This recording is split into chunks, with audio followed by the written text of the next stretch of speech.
Halo Sobat Tesko, selamat datang di Texco Talk. Saya Anita Widiati, Senior Partner di Texco Solution.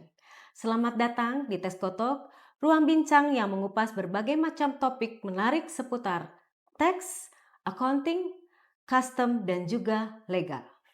Di episode kali ini kita akan membahas sesuatu yang sangat relevan dengan semangat perubahan di dunia perpajakan, yaitu tentang bagaimana digitalisasi atau transformasi digital melalui sistem Cortex yang membuka babak baru dalam pelayanan perpajakan di Indonesia. Dan tentu saja untuk membahas topik yang sangat menarik ini, saya tidak sendiri.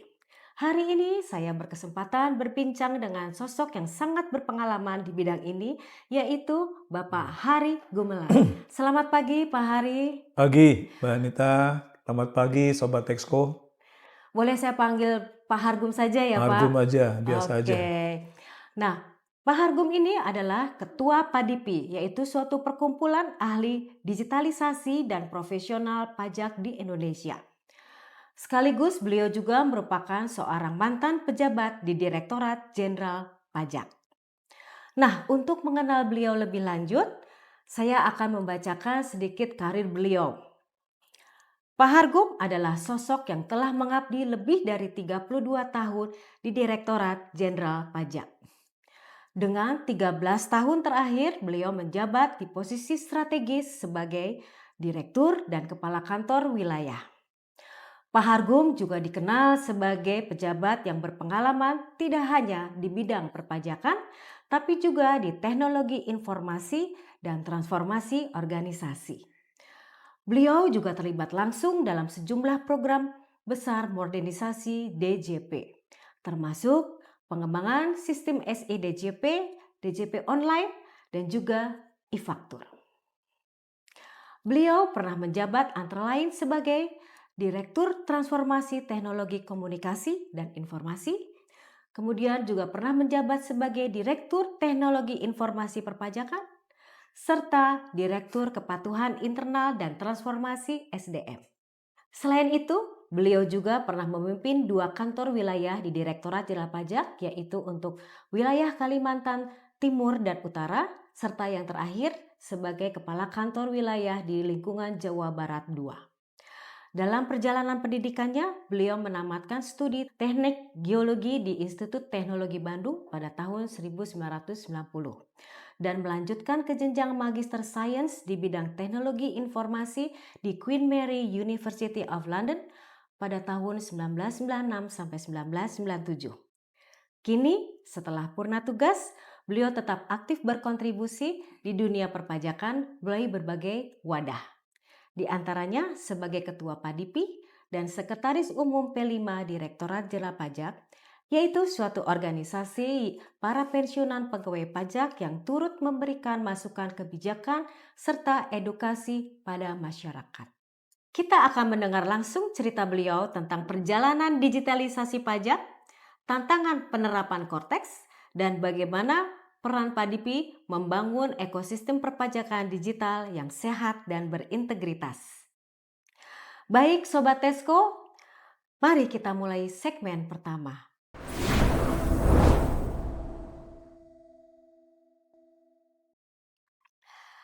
Pak Hargum, kalau kita melihat perjalanan karir Bapak yang panjang di Direktorat Jenderal Pajak, nah setelah pensiun, tentu banyak yang penasaran, apa saja sih kesibukan Pak Hargum saat ini? Makasih. Selamat pagi, Mbak Anita. Selamat pagi, Sobat Texco. Jadi kalau hari-hari ini kegiatan saya lebih banyak di P5 juga di PADIPI. Tapi kesehariannya lebih banyak di olahraga sih. Oh, Enjoy life lah. enjoy the life Jadi ya, udah, slow living ya Pak ya? iya, jadi Oke. biasa bangun pagi berangkat ngantor 32 tahun.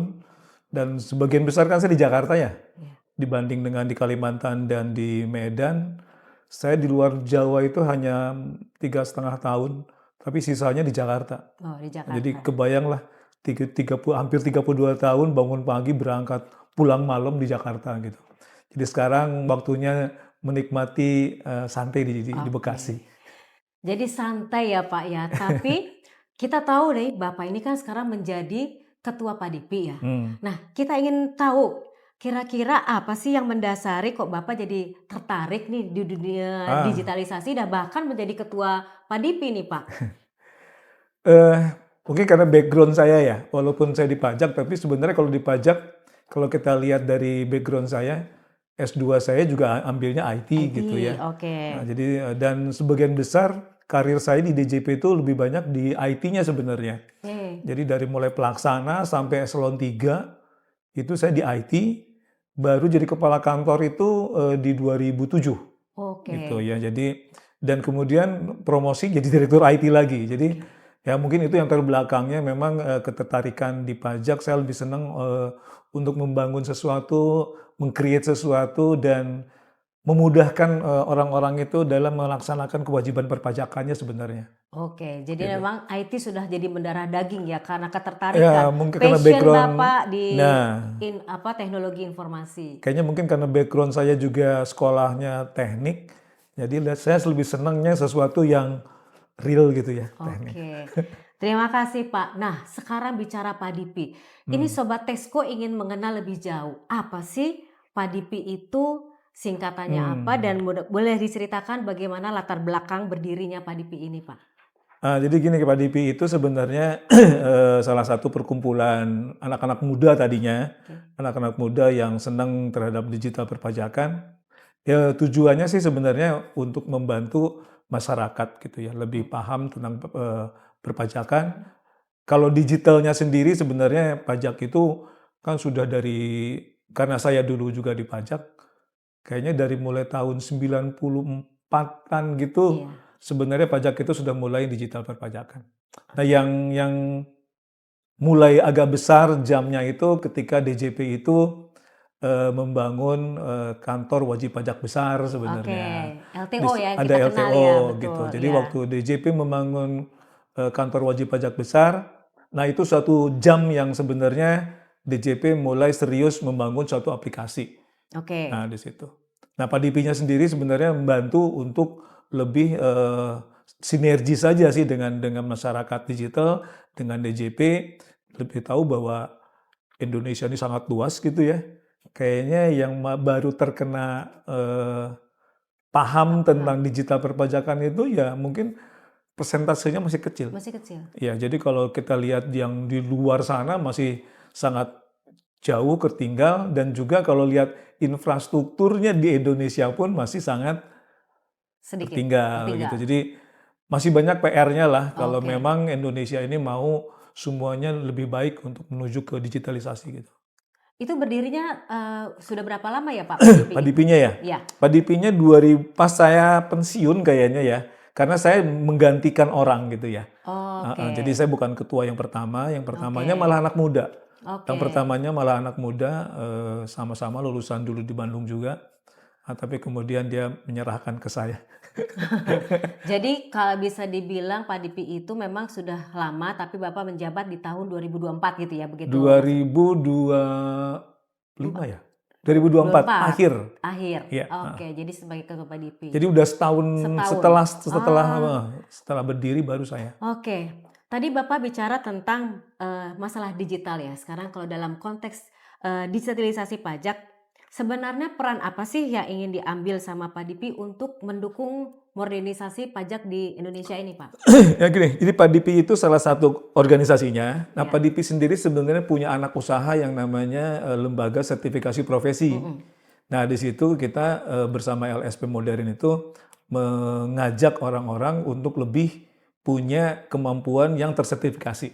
Jadi Oh, di oke. bidang perpajakan, mulai dari orang pribadi, badan, potput, karyawan, PPN. Nah itu si para pekerja itu benar-benar dia memang mempunyai sertifikat bahwa dia memang ahli di situ gitu. Nah kita Oke. mendorong itu sebenarnya. Oh, jadi wadah untuk, supaya semua orang yang mengambil profesi itu mendapat sertifikat, ada sertifikasinya begitu Ada. ya, Pak, ya? Heeh. Oh, menarik sekali ya, bahwa memang ada wadah atau perkumpulan yang memang, memberikan suatu peluang untuk profesional mendapat sertifikat gitu ya? Ya, jadi dan itu dikeluarkan resmi dari BNSP ya. BNSP. Oh, Jadi baik, supaya ya. orang-orang itu kalau yang akan bekerja di perpajakan, ya wajib pajaknya merasa tenang karena memang ini yang saya pekerjakan ini memang dia sudah bersertifikat gitu. Dia udah sangat paham tentang perpajakan gitu. Jadi mengurangi betul kalau mereka harus akan menjalankan kewajiban Kewajibannya. perpajakannya supaya jangan sampai kena sanksi gitu ya, salah ngitung, telat lapor, telat bayar, yang terutama sih di hitungannya ya, itu yang penting sih. Berarti ini memang sangat relevan dengan konsultan pajak ya, Pak? Ya konsultan juga sebenarnya boleh juga ngambil sertifikat kan lebih lebih branknya lebih jreng gitu, oh dia sudah bersertifikat Oke, gitu. iya. Oke, terakhir nih Pak pertanyaan untuk segmen yang pertama ini ya. Jadi, menurut Bapak apa sih fokus utama dan harapan Pak Dipi ke depan untuk, ekosistem perpajakan Indonesia? Mungkin lebih dispesifikkan Iya. lagi. Jadi kalau sekarang saya sudah jadi wajib pajak gitu ya, harapan kita sih sebenarnya ke depan itu DJP dalam mendeliver layanannya itu mudah, simple, sederhana gitu. Mudah, Dan simpel, sederhana gitu iya ya? dan gampang Betul. dikerjakan oleh masyarakat seawam apapun gitu. Jadi Ya. itu yang harapan kita supaya dengan semudah, simple, sederhana itu otomatis kepatuhan wajib pajaknya akan naik sebenarnya gitu. Dan nggak ada ketakutan dari wajib pajak, aduh ngadepin DJP ini kayaknya waduh gitu ya. Nah begitu dia gampang, mudah, sederhana itu, gampang lah gitu dan transparan gitu ya. Nggak ada yang ditakutkan. Kayaknya kalau Oke. dapat surat dari DJP orang kadang-kadang kan kalau dulu dapat amplop coklat itu udah langsung gemeteran gitu loh. Nah, Betul, iya ya. jadi kalau kalau nantinya itu sudah transparan, simpel, sederhana, nggak ada yang ditakutkan gitu sebenarnya. Oke. Oke, nanti di segmen kedua kita akan membahas kupas tentang itu ya Pak ya ke Ya, depan ya. siap. Jadi untuk mengakhiri segmen kali ini saya sudah terbuka wawasan mengenai apa itu Padipi ya. Mungkin selama ini banyak sekali sobat Tesco yang tidak mengetahui tentang Padipi. Ternyata ada ya perkumpulan ahli digitalisasi ya untuk di Ya, Indonesia. Ternyata ada. Kami juga mungkin ini suatu hal yang baru. Terima kasih Pak atas penjelasannya. sama-sama. Seru sekali mendengar kisah perjalanan dan semangat di balik berdirinya Padipi. Setelah ini kita akan membahas lebih dalam soal digitalisasi pajak dan sistem Cortex. Bagaimana arah dan tantangan transformasi pajak di Indonesia? Tetap di Tesco Talk.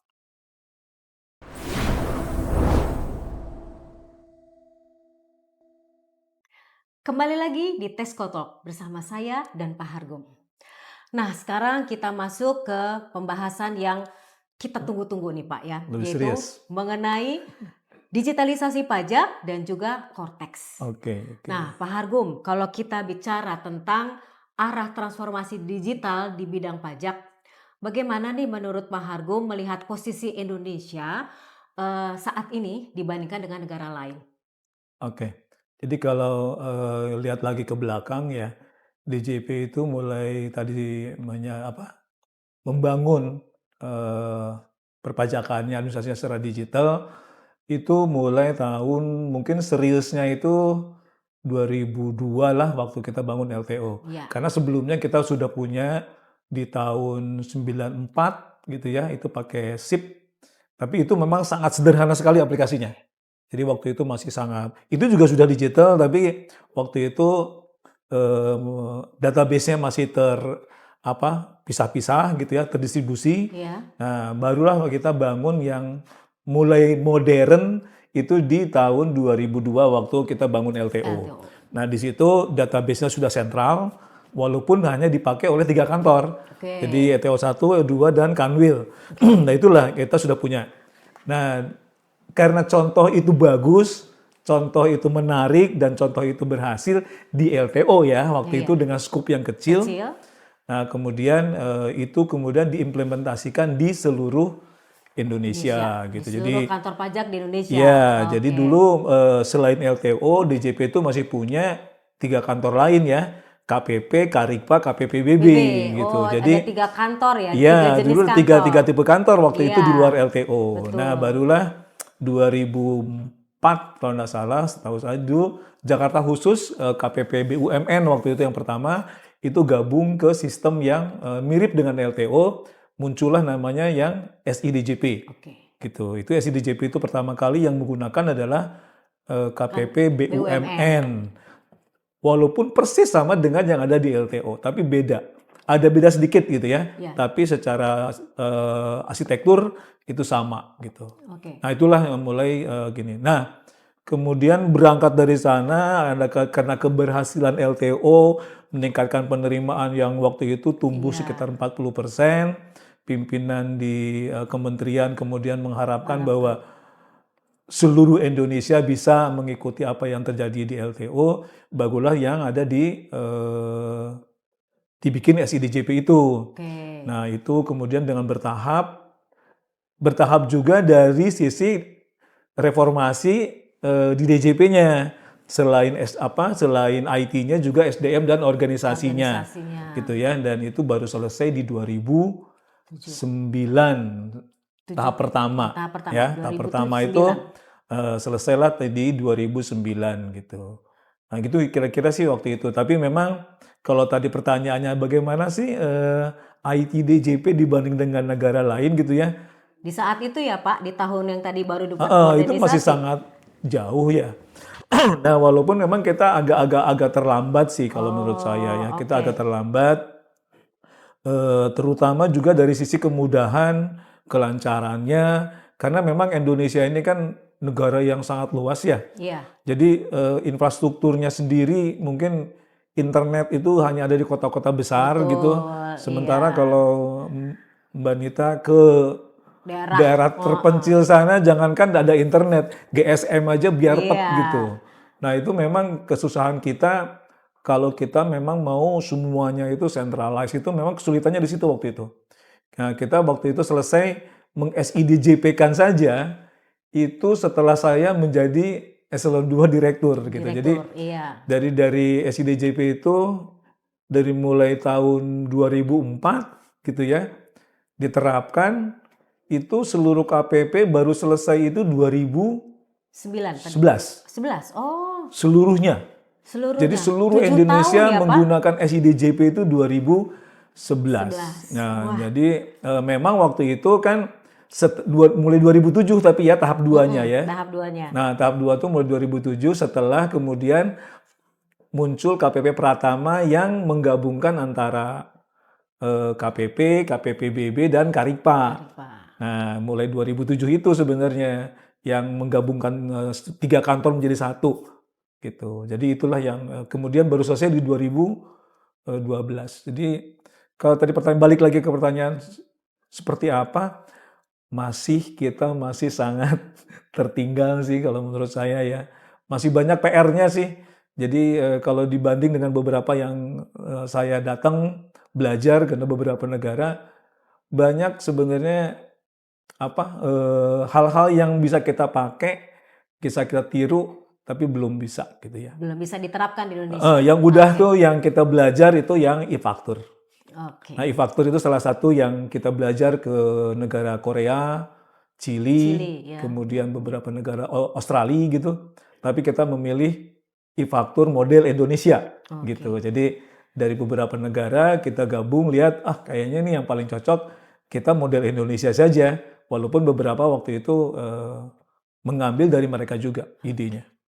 Oke, jadi memang perjalanan digitalisasi perpajakan itu cukup panjang ya di Indonesia ya. Jadi dari tahun, kalau yang benar-benar sudah diterapkan ke seluruh Indonesia atau mulai ada kayak pilotingnya itu dari 2002 ya. Karena kalau tadi di tahun 94 itu kan masih hanya sedikit sekali ya. Nah, kalau yang sudah ini, semua tapi database-nya terpisah-pisah. Terpisah-pisah. Kalau ini yang sudah jadi satu ya database. Perjalanan cukup panjang tadi supaya semua dari 2002, 2004 sampai 2011 itu bisa diterapkan ke semua. Jadi cukup panjang perjalanannya. Panjang sekali memang 7 tahun. Nggak gampang dan gitu. Betul ya Pak Hari, memang wilayah Indonesia kita nggak sama ya, ada yang di pelosok dan memang itu kondisi IT-nya juga berbeda. Infrastrukturnya Indonesia itu belum rata. Iya. Di daerah itu untuk dapatkan sinyal GSM aja Iya. Alhamdulillah. Jadi sulit untuk di-compare dengan negara lain karena negara lain Ya, juga tidak mempunyai kalau daerah misalkan seperti Indonesia kayak ya Pak ya? tetangga kita yang paling dekat Iya, kalau sama Singapura, kita tuh jangan dibandingkan dengan Singapura. Kalau Singapura itu tidak lebih besar dari Jakarta mungkin ya. Jadi infrastrukturnya luar biasa udah luar sekali. biasa. Dan masyarakatnya yang penting. Oke. Tingkat edukasi masyarakatnya juga sudah sangat baik. Di Indonesia itu antara perkotaan dengan yang di luar sana itu masih sangat jauh Jauh gapnya. gapnya. Jadi kalau Mbak Ibu Nita kan pernah jadi kepala kantor kan, Ya, gitu. Gimana rasanya waktu orang masukin SPT aja, yang DJP online, yang sangat sederhana, pakai di 1770 SS, itu aja mereka masih datang ke KPP untuk tolong diisikan gitu. Nah itu mungkin iya, tantangan ke depan tantangan. DJP akan menghadapi itu nanti. Oke. Bagaimana orang-orang itu dengan yang simple aja mereka masih merasa bahwa itu susah gitu.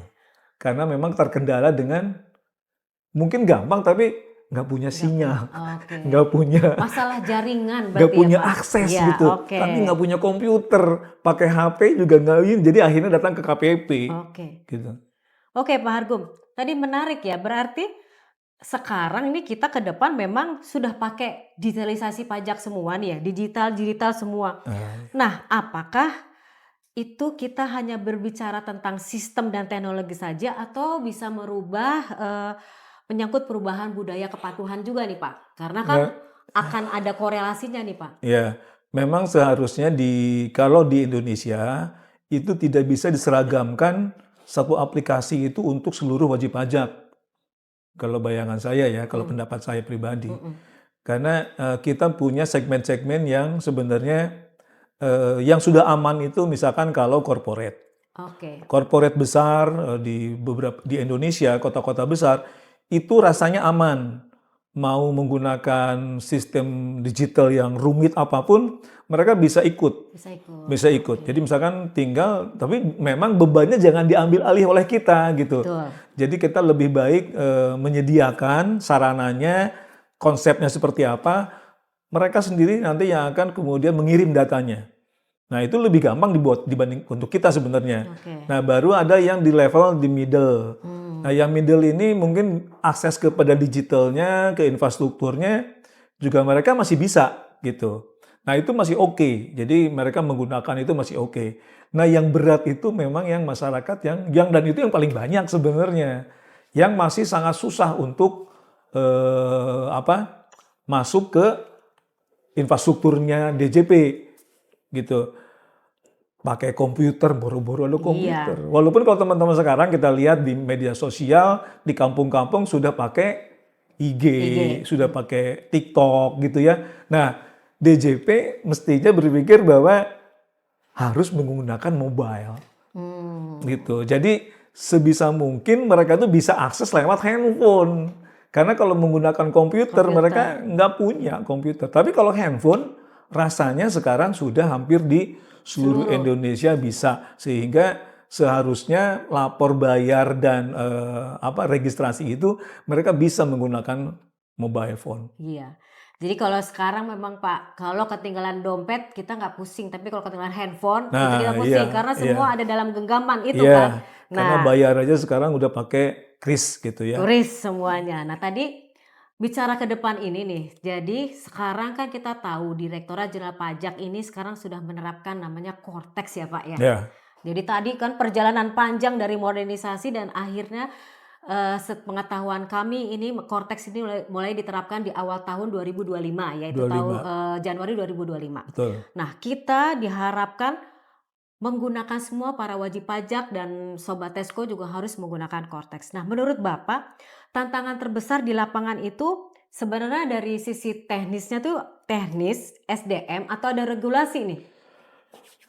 Jadi kalau kita lihat di bagaimana implementasi di 2025 awal ya, Iya, kayaknya chaos gitu ya.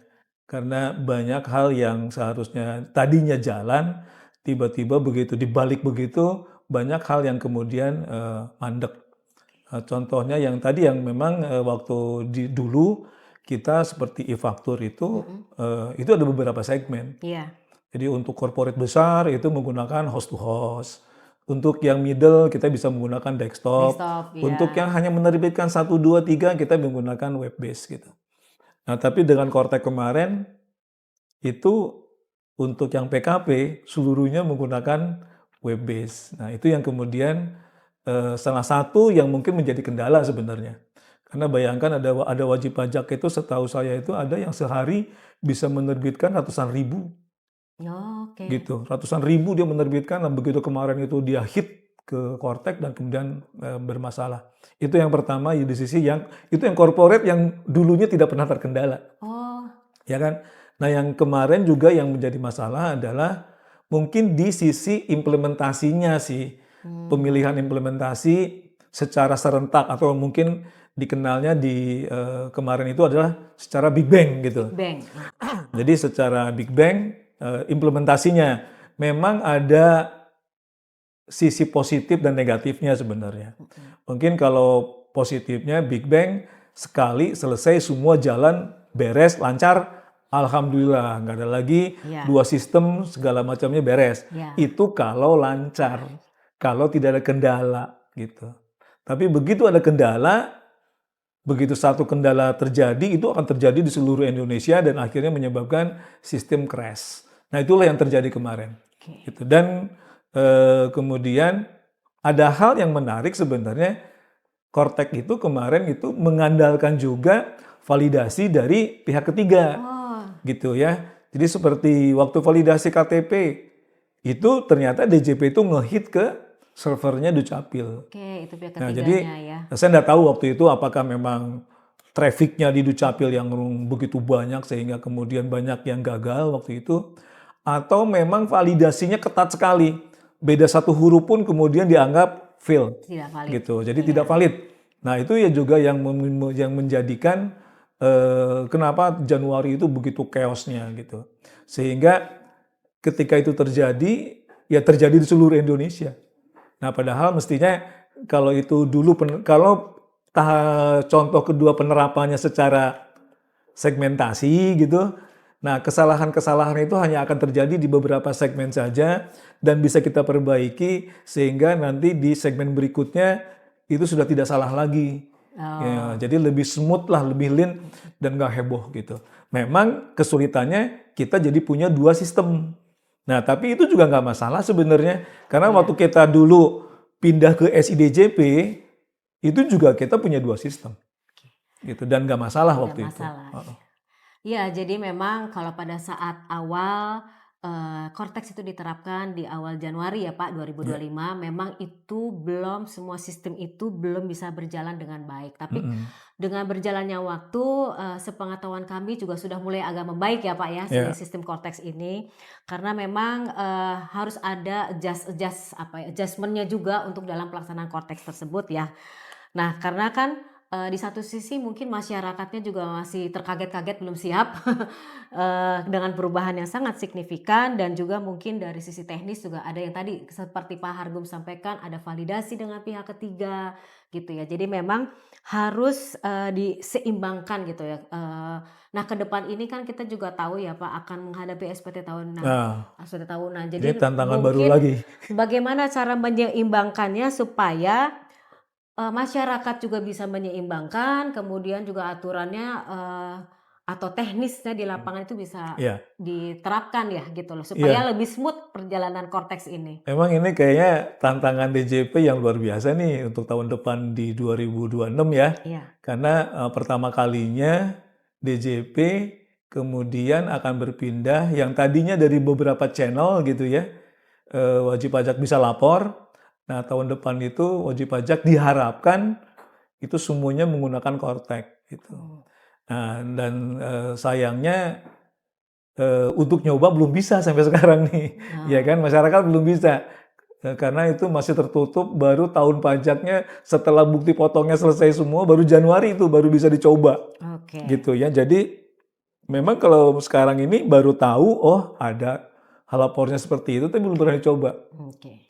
Nah, ini juga sebenarnya jadi tantangan juga buat DJP juga.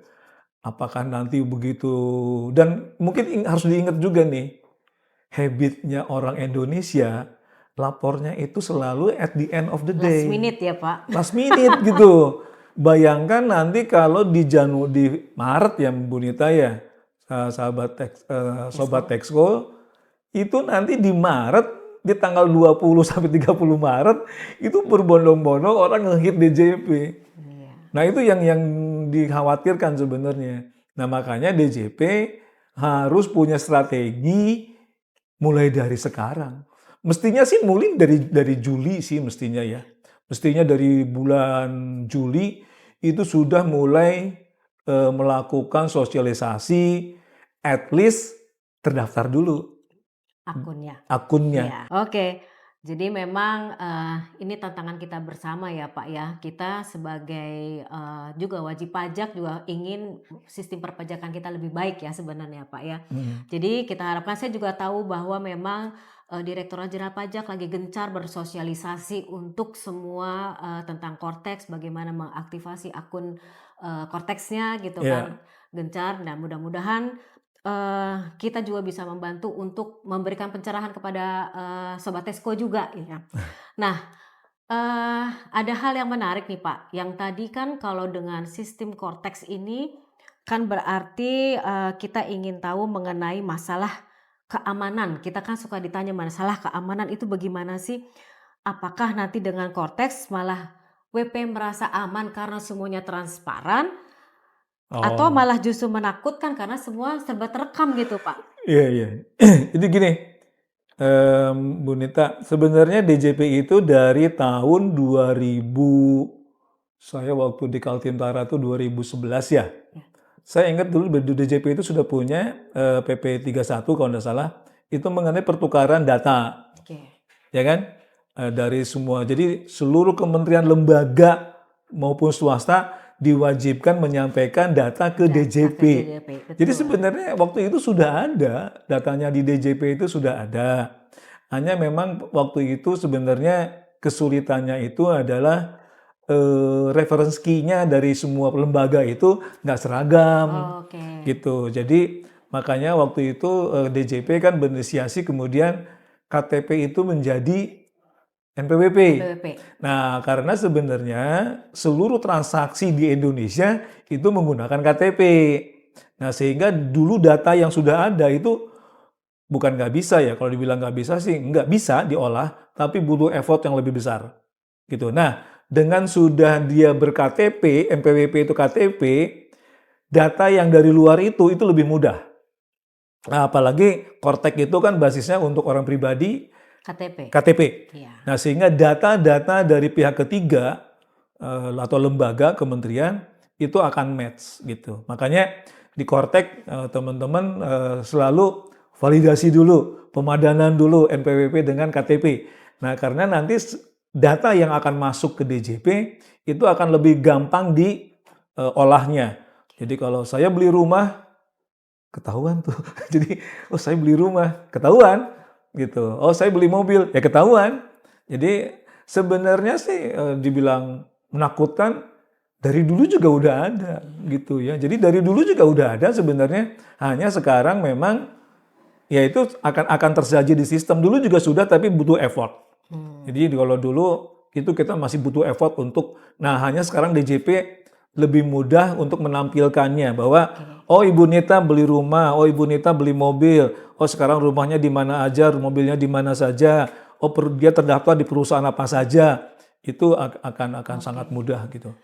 Nah jadi kalau di sisinya takut, ya sebenarnya kalau kita benar ya nggak usah takut sih gitu. Tapi sekarang kalau pertanyaannya aman nggak sih database-nya gitu ya? Nah sebenarnya gini Sobat Texco gitu ya. Seluruh perusahaan di dunia pun ketika dia sudah berinteraksi dengan internet itu sebenarnya quote unquote tidak aman. Gitu. Jadi kalau Anda sudah berani masuk ke dunia internet, Anda harus siap untuk diserang. Gitu. Jadi, DJP tadinya kan DJP aplikasi layanannya tidak menggunakan internet. Jadi layanan yang keluar itu banyaknya hanya menggunakan intranet. Seluruh Indonesia kita intranet, tapi yang keluar itu hanya DJP online saja. Itu yang menggunakan internet. Nah, jadi database-nya pun kita jaga betul. Jadi untuk yang diserang dari luar itu tidak akan masuk ke dalam. Nah, saya untuk yang Cortex, mohon maaf saya tidak bahas di sini apakah seperti apa arsitekturnya gitu, karena saya nggak tahu. Ya. Nanti saya salah kalau saya bilang gini, enggak. Saya nggak tahu Cortex ini desainnya seperti apa. Apakah database yang ada yang khusus untuk di dalam dengan yang bisa diakses dari luar, apakah sudah ada firewall-nya atau dindingnya gitu supaya orang nggak bisa tembus ke database yang ada di dalam sini gitu. Oke. Nah, mestinya sih itu yang harusnya dijaga betul oleh DJP. Iya. Oke, terima kasih Pak Hargum. Jadi memang Sobat Tesco jangan khawatir dengan Cortex ini semua data terbuka, karena sebenarnya Sobat Tesco juga harus tahu bahwa memang dari dulu sebenarnya data kita juga sudah tercapture gitu ya. Iya. Cuman bagaimana kita cara penyajiannya. Bukan suatu hal yang menakutkan selama kita jujur dalam melaporkan segala hal, pastinya kita juga aman ya, transparan sudah Iya. diketahui gitu ya. Dan kami juga percaya bahwa Direktorat Jenderal Pajak juga pasti akan menjaga kerahasiaan informasi dari para wajib pajak ya Pak ya. Karena Ya, itu seharusnya sangat penting begitu. sekali gitu untuk menjaga trust dari publik ya Pak itu. Iya, iya. Gitu. Dan sebenarnya kalau data itu ada di sistem, nggak ada lagi nanti aparat pajak yang nakut-nakutin gitu. Iya. Jadi yang Bu, Ibu datanya begini Bu, segala macam gitu, nanti bisa Bu saya hilangkan datanya, nggak bisa gitu. Iya. Karena datanya sudah ada di Sudah ada sistem. di situ Jadi sistem. siapapun nanti yang bilang nanti Betul. datanya mau saya hapus segala macam, nggak bisa. Oke, betul. Jadi memang itu malah kita membuat aman, tidak perlu ditakut-takutin karena semua sudah transparan, bisa Nah, lihat iya, gitu iya. ya. Seperti itu ya Pak Hari ya. Nah, terakhir nih yang saya pengen tahu. Kita kan semua juga wajib pajak nih ya Pak Hari ya. Ya, Pak sekarang saya Hari wajib atau pajak. saya wajib pajak. Dari dulu juga wajib pajak, Wajib cuman pajak memang juga. beda profesi mungkin sekarang gitu ya Pak Hari. Nah, kira-kira optimisme apa sih yang ingin disampaikan kepada Sobat Tesco ya Pak Hari ya, supaya mereka merasa semangat melaksanakan kewajiban perpajakannya dan juga kita bisa mensukseskan Cortex ini Pak? Oke, mungkin saya dari dua sisi ya.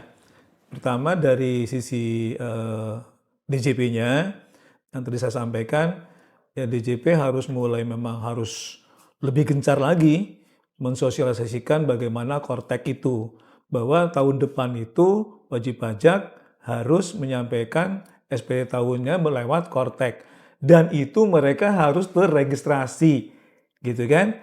Nah, mau nggak mau DJP harus mensosialisasikan sebanyak mungkin, jangan nanti at the end of the day orang baru daftar, belum lapor nih, baru daftar gitu. Oke. Nah, sehingga kalau bisa daftarnya dari sekarang. Jadi untuk registrasinya, untuk daftarnya yang dulu sudah menggunakan DJP online, itu sangat rasanya sih gampang sekali ya, bayangan saya, atau nanti di-guide oleh teman-teman DJP sehingga orang akan terregistrasi. Jadi itu yang pertama yang harus dilakukan oleh DJP. Iya. Nah, untuk para Sobat Texco dan juga para wajib pajak seluruhnya, jadi dan harus diingat bahwa para orang pribadi ini bisa lapor, bisa nyoba gitu ya, kalau bukti potongnya itu sudah ada di sistem. Artinya Desember itu benar-benar kritikal buat para pengusaha. Membuat bukti potong pasal 21-nya supaya cepat selesai sehingga bisa terkirim ke DJP dan disitulah orang pribadi baru bisa melaporkan. Jadi memang tidak hanya DJP tapi juga semua wajib pajak itu harus dari sekarang menyiapkan betul gitu. Jadi dan ingat 21 tahun ini menggunakan TER gitu, ya kan? Oke, Nah, dan di betul. 21 akhir tahun itu jangan sampai nanti salah karena mungkin ada yang bisa kelebihan motongnya supaya pas. Oke. Nah, itulah yang harus benar-benar di Desember itu dihitung betul, jangan sampai salah.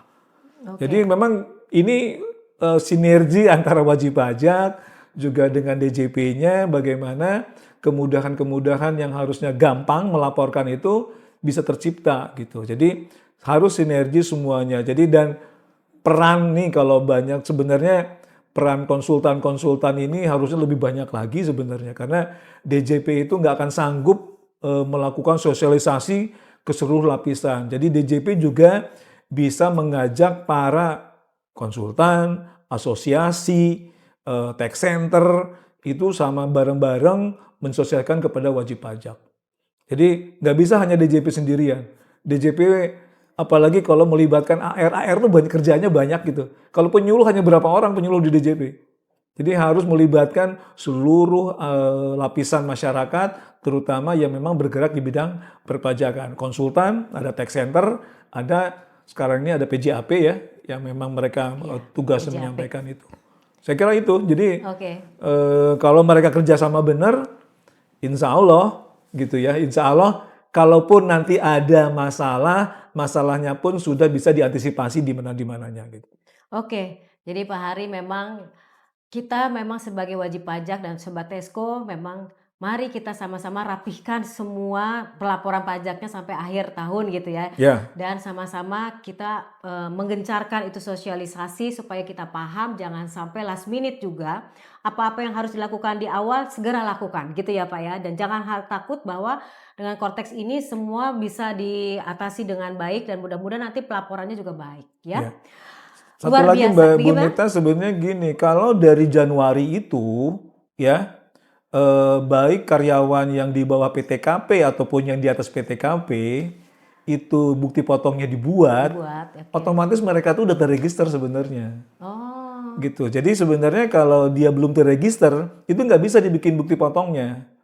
Jadi memang karyawan itu harus diregister masuk ke Kortex sehingga dia akan dibikinkan bukti potongnya walaupun di bawah PTKP. Nah, otomatis dia tahun depan itu dia sudah bisa oke. login gitu loh. Berarti juga untuk mengingatkan kepada sebuah Para pengusaha harus meregistrasi seluruh Iya, karyawannya. Ya. meminta karyawannya ya supaya bisa dibikinkan bukti potongnya. Betul, iya. Jadi tidak menghambat juga ya, kalau enggak nanti juga tidak akan bagus nanti rapian di jadi kalau saya lihat di perusahaan Per 11-nya yang harus dibuatkan bukti potong itu bukan hanya yang di atas PTKP. ya. Jadi yang di bawah PTKP pun dia tetap dibuatkan bukti potongnya walaupun dia tidak wajib lapor gitu. Oke. Nah, itu Sobat Tesco, jadi memang ada hal-hal yang perlu kita kerjakan untuk perusahaan supaya untuk mensukseskan pelaksanaan Kortex ini. Luar biasa sekali Pak Hargum, banyak insight yang membuka mata kita soal keseimbangan antara sistem, kemudian juga masalah trust dan pastinya compliance. Nah Sobat Tesco, setelah ini kita akan membahas masa depan digitalisasi pajak di Indonesia dan peran semua pihak yang ada di dalamnya. Oleh karena itu, jangan kemana-mana, tetap di Tesco Talk.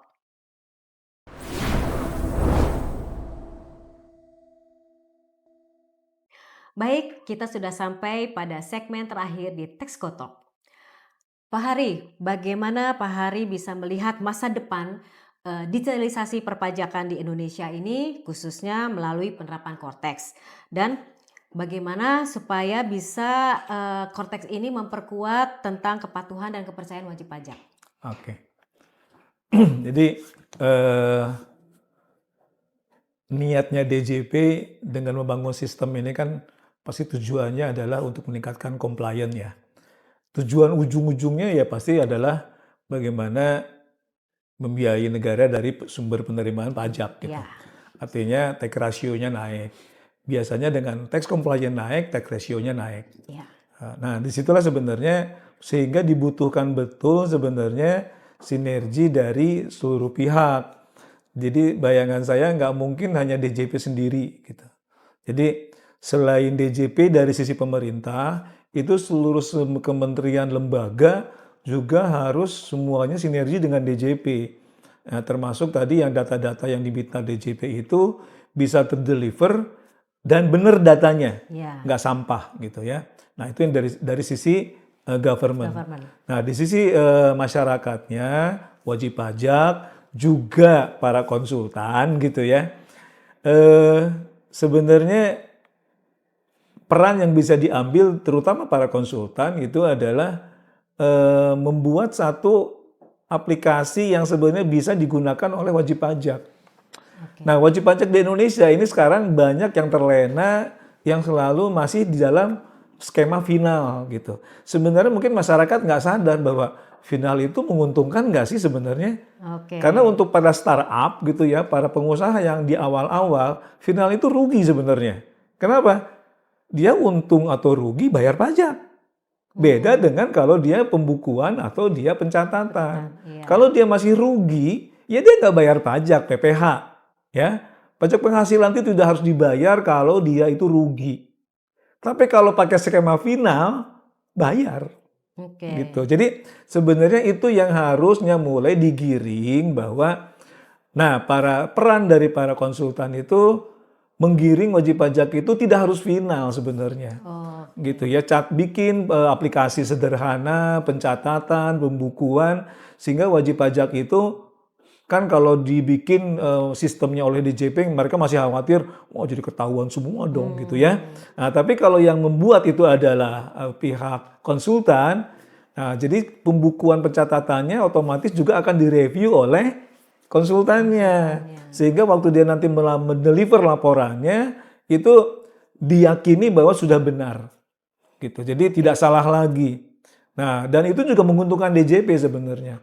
Karena DJP pun begitu mendapatkan pelaporan dari wajib pajak yang sudah audited oleh para ahlinya, konsultan gitu, itu relatif lebih benar laporannya. Gitu. Jadi otomatis compliance-nya akan meningkat. Nah, jadi DJP itu kalaupun akan lakukan pemeriksaan atau bukper segala macam itu benar-benar wajib pajak yang dengan niat menghindar pembayaran pajak. Bukan wajib pajak yang ingin comply gitu. Itu yang sebenarnya harusnya yang dilakukan oleh DJP dan juga oleh para konsultan wajib pajak. Oke.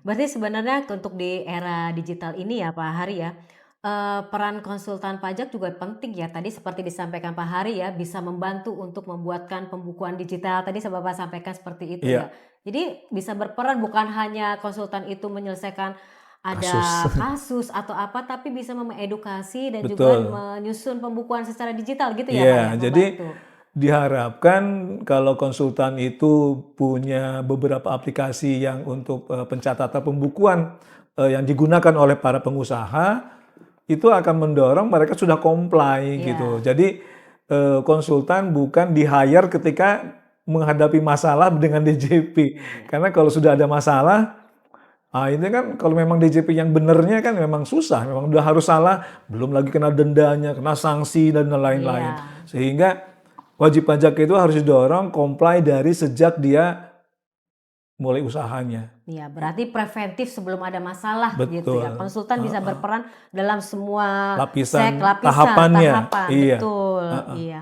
Oke, Pak Hari, kalau dilihat dari sisi SDM, pesan apa sih yang ingin Bapak sampaikan kepada para profesional pajak muda nih ya, Pak ya, yang ingin berkontribusi di bidang digitalisasi perpajakan?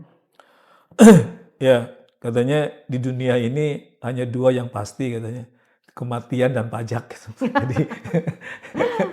Jadi mau nggak mau memang pajak ini harus dipahami betul gitu ya. Jadi buat teman-teman yang muda-muda ini eh, ter- baik itu yang di Sifiskes ataupun yang di swasta ya masih sangat lebar sebenarnya berkontribusi di bidang perpajakan. Jadi banyak sekali yang harus diperbaiki, banyak sekali ruang-ruang yang bisa diisi oleh teman-teman yang muda ini. Ya, jadi bisa berkreasi ya tadi. Bayangkan saja tadi kalau wajib pajak itu ada sekian puluh juta, Fiskus itu hanya 40 ribuan. Ya, Itu total, ya, bukan auditornya ya. Auditornya setahu saya hanya ada 10 ribu, AR mungkin dibanding AR kan 20 ribuan. iya. Jadi rasio antara wajib pajak dengan petugas, kalau hanya mengandalkan petugas pajak, AR gitu untuk supaya wajib pajak itu patuh masih sangat kurang. Oke. Jadi kesempatan para pengusaha atau para anak-anak muda bergerak di bidang perpajakan itu masih sangat luas gitu. Jadi membantu wajib pajak untuk comply sehingga mereka juga berusaha dengan tenang, nggak takut juga nggak khawatir dapat amplop coklat dari DJP. Kalau sekarang mungkin email kali ya. Iya. Oke, terakhir nih Pak. Jadi kalau tadi kita pesan untuk yang profesional pajak muda, saya ingin Bapak memberikan satu pesan bagi Sobat Tesco dan masyarakat luas. Jadi bukan hanya ke profesional pajak muda, tapi Hmm. juga ke seluruh masyarakat luas. Dan juga apa sih hal yang paling penting yang harus dijaga agar tetap semangat di era digitalisasi pajak ini? Karena kita ingin tidak hanya efisien secara teknologi, tapi juga tetap berakar pada nilai kejujuran dan juga integritas kita, Pak. Ya, makasih Mbak Nita, Sobat Texo. Jadi eh, Indonesia ini negara yang 70% atau mungkin sekarang sudah 75% lebih kali ya, APBN-nya itu bersumber dari pajak. Gitu. Jadi mau tidak mau memang sektor pajak ini harus benar-benar dibenahi. Dan juga pemanfaatannya harus transparan sehingga masyarakat itu untuk government kalau itu benar-benar bahwa mereka itu nggak khawatir ini uang saya kemana gitu Iya, ya. Sehingga memang penggunaannya juga dari sisi pajaknya dikumpulin tapi dari sisi penggunanya bagian yang mendeliver mendistribusikan itu juga harus lebih jelas sehingga masyarakat sekarang sekarang sudah sangat kritis. Saya nggak mau bayar pajak kalau digunakan untuk rapat-rapat, hanya untuk ini, untuk itu. Nah itu yang sebenarnya akan mendorong masyarakat lebih patuh. Kalau memang timbal balik yang diberikan ke government kepada masyarakat itu lebih clear. oke. Ya, jadi kalau memang kita nggak bisa disamakan dengan negara-negara yang sudah sangat maju di Maju. mana pendidikan, kesehatan semua gratis. Kita juga maunya ke sana nantinya gitu, tapi mungkin dalam 5 tahun, 10 tahun ke depan tuh itu masih sangat jauh ya. Iya. Karena memang walaupun sekarang pemerintah sudah ada MBG, kesehatan gratis, tapi terbatas kan ya. Jadi masih dan pajaknya pun mungkin masih sangat beda dengan negara yang sangat maju di sana. Itu tarifnya bisa 40%, 45%. Jadi Indonesia untuk orang pribadi kan 35%. Nah, cuman itu kembali lagi gitu. Jadi mari sama-sama seluruh masyarakat sadar betul bahwa kita itu negara yang memang APBN-nya bersumber dari pajak. Pajak. Gitu. Bukan kita nggak mau bayar pajak. Sebenarnya masyarakat Indonesia itu sudah semuanya bayar pajak. Kalau yang PPN, ya, yang belum itu yang PPH, ya. Tapi kalau yang PPN, rasanya sih seluruh masyarakat itu sudah bayar pajak, gitu. Jadi mari kita sama-sama kalau mencintai bangsa Indonesia, negara Indonesia ini, ya dengan berkontribusi dan dengan sejujur-jujurnya membayar pajak. Namun untuk pemerintah, government juga harus transparan dan betul-betul memanfaatkan uang pajak yang dikolek dari masyarakat itu untuk benar-benar kepentingan masyarakat. Sehingga ada timbal balik mutualisme yang baik Baik. antara pemerintah Oke. dan juga masyarakat. Itu Bu Nita. Oke, terima kasih banyak Pak Hari Gumelar. Luar biasa ya dengan perbincangan kita kali ini rasanya banyak sekali hal yang kita bisa petik ya. Tadi dari awal cerita tentang adanya perkumpulan digitalisasi pajak, kemudian memang kita sekarang eranya era digital untuk pelaporan, di mana untuk pelaporan perpajakan ini kita memang mengarah ke yang lebih mudah, simple, sederhana gitu ya Pak Ya, Hari seperti disampaikan tadi. Dan ini juga membuka wawasan kita bahwa Cortex yang kita jalankan atau DJP yang kita aplikasikan itu bukan suatu hal yang menakutkan, tapi memang kita harus jalani. Memang di sana sini masih banyak kekurangan, namun pasti akan perbaikan. Kita sebagai sobat Tesco dan masyarakat bahwa kita ikuti semua sosialisasi yang diadakan oleh Direktorat Jenderal Pajak. Kita juga tertib apa yang diwajibkan oleh Direktur Jenderal Pajak, pastinya kita akan bisa mengikuti dengan baik ya. ya, Kita juga harus bisa berkontribusi untuk negara ini dengan tetap membayar pajak. Kita juga yakin Direktorat Jenderal Pajak akan lebih memudahkan sistem pelaporan. Digitalisasi ini memang adalah suatu keharusan karena di era kita sekarang memang harus digital ya Pak Hari ya. ya. Jangan sampai ketinggalan dengan negara-negara lain. Mungkin itu dari topik ini karena ini adalah babak baru pelayanan perpajakan di Indonesia. Cortex adalah sistem yang memang lagi diterapkan di Direktorat Jenderal Pajak di negeri ini. Sobat Tasko, ini dia perbincangan kita hari ini bersama Pak Hari Gumelar, Ketua Padipi. Semoga obrolan kita bisa memberikan inspirasi dan pemahaman baru tentang transformasi digital di bidang perpajakan Indonesia. Terima kasih waktunya dan insight-nya Pak Hari Gumelar. Terima kasih Bu Anita dan juga Sobat Texco semuanya yang sudah mendengarkan. Terima kasih juga Sobat Tesco yang sudah mendengar hingga akhir. Nah, untuk Sobat Tesco yang belum mengaktifasi akun Cortex, segera lakukan aktivasi akun Cortex dengan langkah-langkah sebagai berikut. Pertama, kunjungi situs cortexdjp.pajak.go.id dan klik tautan aktivasi akun wajib pajak. Berikutnya, centang pertanyaan apakah wajib pajak sudah terdaftar, lalu masukkan NPWP kamu dan klik cari. Lalu, isi alamat email dan nomor HP yang sudah terdaftar di sistem DJP online. Kalau ada perubahan data, cukup hubungi Kring Pajak atau datangi kantor pajak terdekat untuk pembaruan. Selanjutnya, lakukan verifikasi identitas, baca dan centang pernyataan kesediaan, lalu klik simpan. Setelah itu, cek email kamu untuk menerima surat penerbitan akun wajib pajak yang berisi kata sandi sementara. Pastikan emailnya berasal dari domain @pajak.go.id ya. Terakhir, login pertama kali ke Cortex DJP dengan kata sandi sementara tadi, ikuti panduan yang muncul di layar, dan selesai. Akun kamu sudah aktif. Panduan aktivasi akun Cortex ini, Sobat Taxco juga bisa cek langsung di Instagram Taxco Solution ya. Tetap terhubung dengan kami di Texco Solution untuk mendapatkan lebih banyak tips dan informasi terbaru seputar tax, accounting, custom, dan juga legal. Dan tentu saja kalau Sobat Texco suka dengan podcast ini, jangan lupa like, komen, dan subscribe akun YouTube Texco Solution. Kunjungi juga media sosial Texco Solution lainnya. Sampai jumpa di episode Texco Talks berikutnya. Tetap semangat, jaga selalu keuangan dan bisnis Anda dengan baik.